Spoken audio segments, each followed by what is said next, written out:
The age of social media has grown unfavorably narcissistic, where uploading selfies or photos of aesthetically composed cuisine has become an obligatory procedure in fine dining.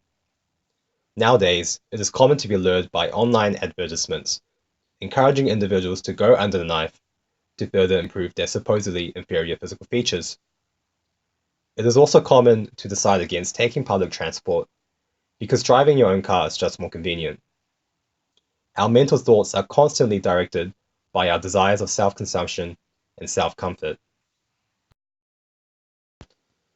Self-consumption, driven by our narcissistic and egotistical tendencies, is not necessarily a bad thing. Some may see it as a positive trait of not settling for what we currently have, but instead having the mental drive to work harder to make things even better. It starts to become unhealthy when people become so driven by these desires of self-absorption and self-image that they tend to be oblivious to the negative consequences that transpire, and most importantly, its implications of the future. The most conspicuous case, perhaps, is the socio-economic disparity stemming from the economy. The current economic order is premised on capital greed, with little regards to social well-being and employment, leading to a fractured society with extreme socio-economic differences. The current system of production for profit is flawed, as it will only benefit the wealthy and further impede the less fortunate of resources and opportunities. The built environment is designed through narcissism.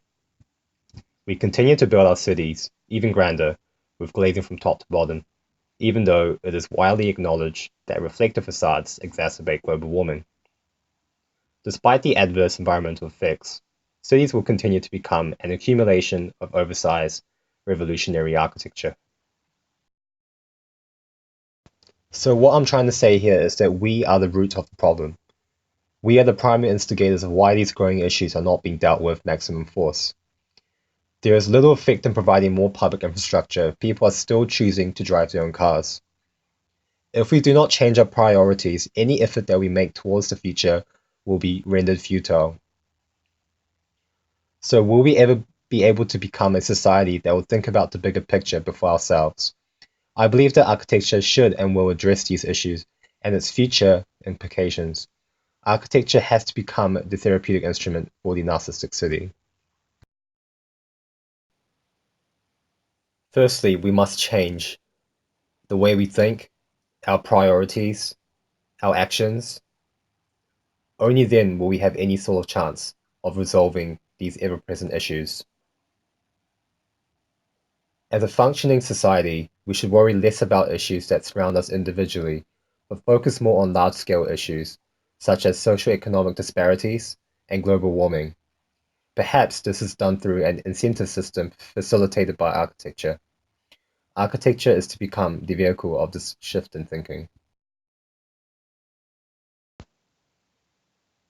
Our future cities must enable the full contribution of every man, regardless of his socio-economic status.